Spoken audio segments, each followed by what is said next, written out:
Vale la pena más que nunca hoy, ya que hay tanto protocolo antipiquete para mañana, para las conmemoraciones, hablar con una periodista economista que ya la tenemos en línea, que se llama Mara Pedrasoli, que también es integrante del grupo Paridad Macro. Mara, muy buenas tardes. Estás acá en contacto con Cintia y Gabriela López de Mujeres en la Jungla. ¿Cómo estás?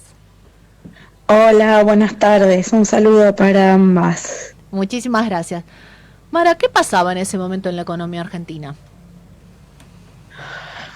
Bueno, era lo que pasó en las fechas del 19 y el 20 de diciembre fue como el resultado de una lenta agonía en la que había entrado la economía argentina en el gobierno de la Rúa que vos marcabas recién, que aparece prometiendo ser una cosa distinta de lo que era el menemismo, pero luego termina trayendo a caballo y tratando de salvar con los últimos esfuerzos y a más no poder el modelo de la convertibilidad, que dependía básicamente de que entraran dólares, ¿no? Es como una larga, es como un cuento largo el de la necesidad de los dólares para la economía argentina, pero en ese momento, por cómo estaba estructurado todo el sistema privado, la posibilidad de endeudarte en dólares en cualquier banco, ¿no? Cualquier ser humano podía tomar un préstamo en dólares, no solo una empresa, que una empresa tiene que garantizar que tendrá ingresos en dólares para poder hacerlo. En ese momento, con esta especie de ficción de uno a uno, de que eran equivalentes las dos monedas, todo el sistema económico funcionaba como con cierta bimonetariedad, que cuando empiezan a faltar los dólares, que es, como te decía, un problema de larga data de la economía, un problema estructural de la economía, irrumpe como que quiebra más fuerte al sistema porque casi como que habíamos negado la diferencia por casi 10 años. Entonces se empieza como a revelar esto, ¿no? Como cuán frágil era un esquema que a su vez se había mostrado para buena parte de la población como muy, muy sólido, muy fuerte y muy exitoso en los primeros años 90, porque la convertibilidad tuvo o sea, contó con esa buena fama, tuvo sus réditos, logró dejar atrás las hiperinflaciones de los 80, pero al mismo tiempo era un esquema que no era perdurable, digamos. Era Mara, como ¿con qué una, inflación se vivía en ese momento? ¿con qué inflación se vivía en la década del 80? Sí, Y con o la lo que se logró con la convertibilidad de Caballo en los 90 y cómo que se quiso imitar esa convertibilidad, porque en los 90 tampoco fueron años muy buenos para la mayoría de la población. Después del 95, el país empezó a Claro, llenar de personas en situación de pobreza también. Ganaban siempre los no, mismos. claro. Es que ese es el problema de cualquier, o sea, esquema así como tal vez prematuro o sea, prematuro no, como de resolver rápidamente la inflación, eh, que a la larga termina disolviendo el aparato productivo, o sea, es antiindustria, porque si vos abrís las importaciones, bajás salarios, rompes el mercado interno, o sea, es un modelo que tal vez no es inflacionario, pero es recontra antiempleo, antiindustria, muy empobrecedor, y eso fue la segunda mitad de los 90. La primera mitad fue básicamente tener los dólares suficientes para no devaluar más la moneda y más bien para congelar la paridad del dólar Y eso y había con eso, privatizaciones o no. Las privatizaciones ¿cómo? las privatizaciones. Claro, a lo que voy es que el punto de, o sea, el diagnóstico de qué causaba la inflación era un diagnóstico heterodoxo, o sea, porque el foco estaba puesto sobre el tipo de cambio. ¿No? Es un poco lo que se habló este último tiempo con la idea de un plan de estabilización, si ganaba más, o sea, lo fundamental, lo esencial siempre para la economía argentina es poder estabilizar el mercado cambiario y el precio del dólar, porque eso tiene una influencia sobre la inflación que es innegable. ¿Y qué que pasó ahora lo vamos a ver en los próximos meses. Y hace 22 Pero, años, ¿por qué se da la crisis? A ver, sabemos que hay dos cosas, corralito y marchas piqueteras. ¿Cómo lo podés sintetizar en 5 minutos para explicarle, digamos, a bueno, nuestros jóvenes de 22, 25 años? Los dólares que habían entrado, como vos bien dijiste, también involucraron las privatizaciones y préstamos del FMI. Los dólares que entraron y permitieron mantener la paridad del 1 a 1, después dejaron de entrar. Y cuando la clase media fue a retirar sus dólares de los bancos, no se los dieron.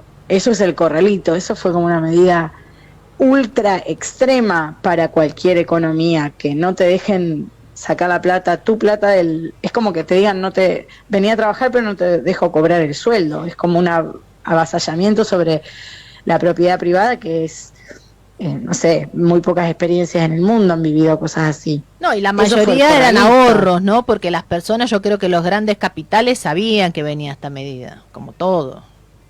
Sí. Dinero de la clase media. Claro. Dinero de la clase media, pero igual, propiedad privada. Sí, o sí. sea, ¿Y qué pasaba con los sectores más empobrecidos? Porque se habló de piquete y cacerola. Claro, piquete y cacerola. La lucha es una sola, era la consigna, sí. Lo que se cantaba, ¿no? Porque el piquete era el tipo que se había quedado sin trabajo hacía un par de años y que ya no había posibilidad de encontrar trabajo en esa época. Ya era como una persona medio perdida y excluida completamente del sistema, porque la masa de desempleados crecía y crecía cada vez más. Eso tuvo que ver con las privatizaciones, tuvo que ver con la desregulación del comercio, tuvo que ver con el achicamiento del Estado, todas cosas que se quieren hacer ahora también. Eso es lo que quería preguntar a la actualidad. ¿Cuáles son, sin hacer una evaluación completa, porque está, me hago cargo yo, el monstruo está en gestación, se está armando, el muñeco inflable todavía no lo vemos desplegado? ¿Dónde ves similitudes, por lo menos en lo que se van expresando en las primeros, ya hay un decreto en marcha, hay medidas que se están digamos, la palabra que se usa mágica es no hay plata. Y a la gente se le dice si no hay plata, como a los chicos, ¿viste? No era el problema en los 90. No era un problema de las cuentas públicas. Esto es más parecido al macrismo que a la década de los 90, por lo menos por ahora.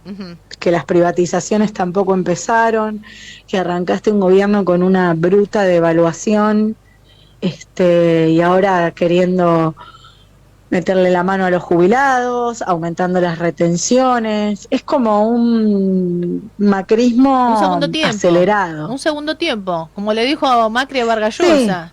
Sí. ¿Qué haría? Sí. Todo igual pero más rápido.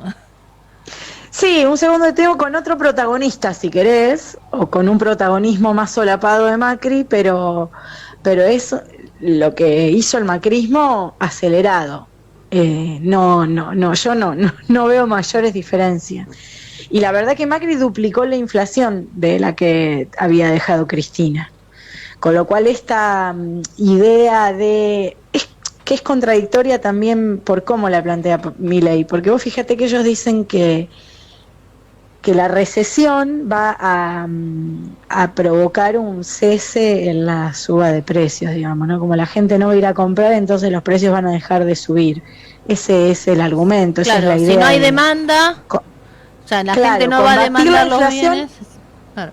Con una recesión, pero al mismo tiempo Milei habla de este concepto tan conocido que es la estanflación, que justamente lo que vincula son los dos fenómenos, la recesión con la inflación, y dice los dos perfectamente conviven. O sea, no necesariamente una recesión pone coto a una inflación. Conviven, o sea, para matarte, porque sí, quedás en coma.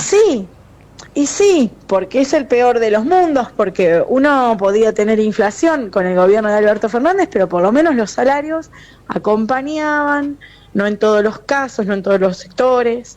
Los que perdían sobre todo eran los informales, pero la economía, salvo este 2023 que sufrimos la sequía, venía creciendo.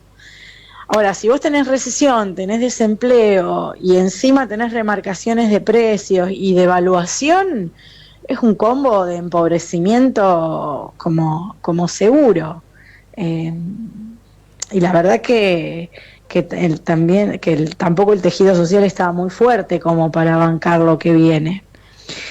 Qué sé yo, pero bueno, dejémoslo ahí. Hola Mara, te habla Cintia. Hola.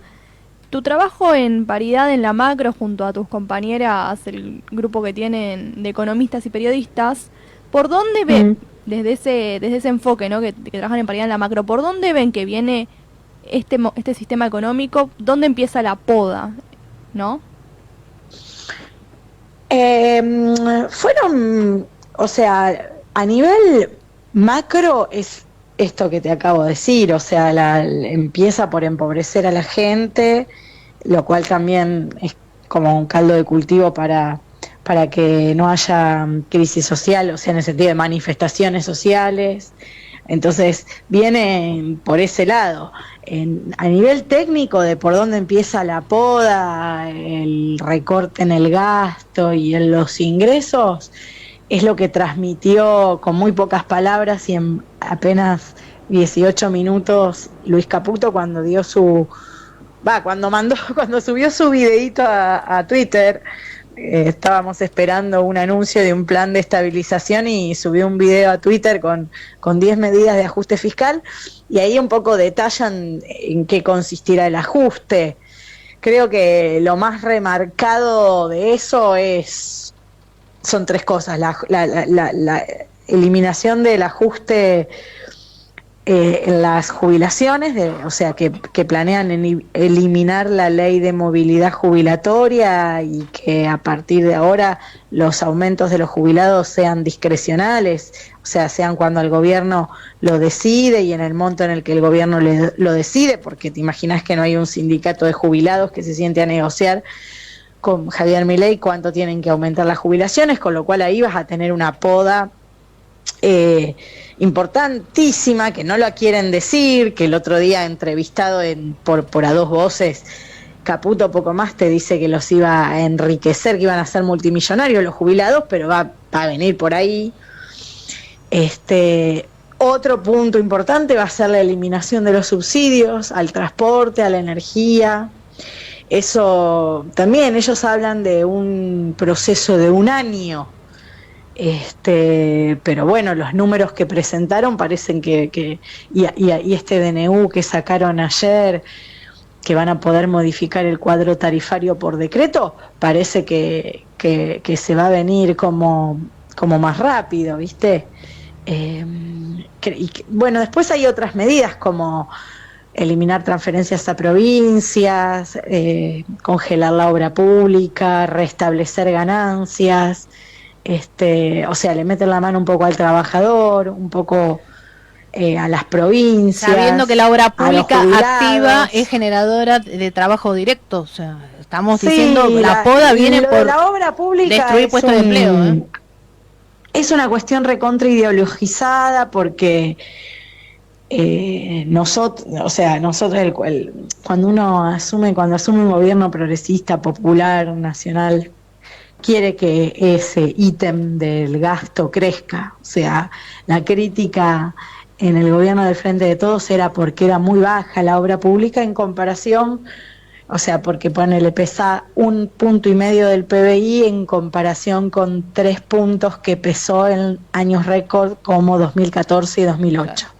¿No? Entonces la crítica era ¿por qué no hay más obra pública? Porque la verdad es que uno anda por Argentina y se necesita la obra pública en carreteras, en puentes, en tendidos de luz, en cloacas, en gas. No solo en pintar, ¿viste? Porque los municipios hacen obras que son mucho más acotadas, porque tienen un presupuesto más acotado y arreglan una plaza.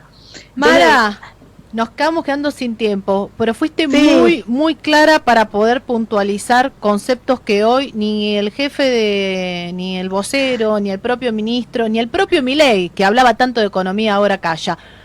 No sé qué edad tenés, pero yo lo viví con unos 30 años, hoy se cumplen... Yo estaba en la calle también. Bueno, 22 años del asesinato del Pocho Leprati, un dirigente social de Rosario. Y vamos a escuchar, a pesar de la tristeza que nos genera, la canción de León Gieco, El ángel de la bicicleta. Así que te invitamos a escucharla y nos despedimos con vos. Un abrazo. Con este triste recuerdo, pero vale la pena. Sí. Vale la pena. Abrazo para vos, Mara, muchas gracias. Abrazo fuerte.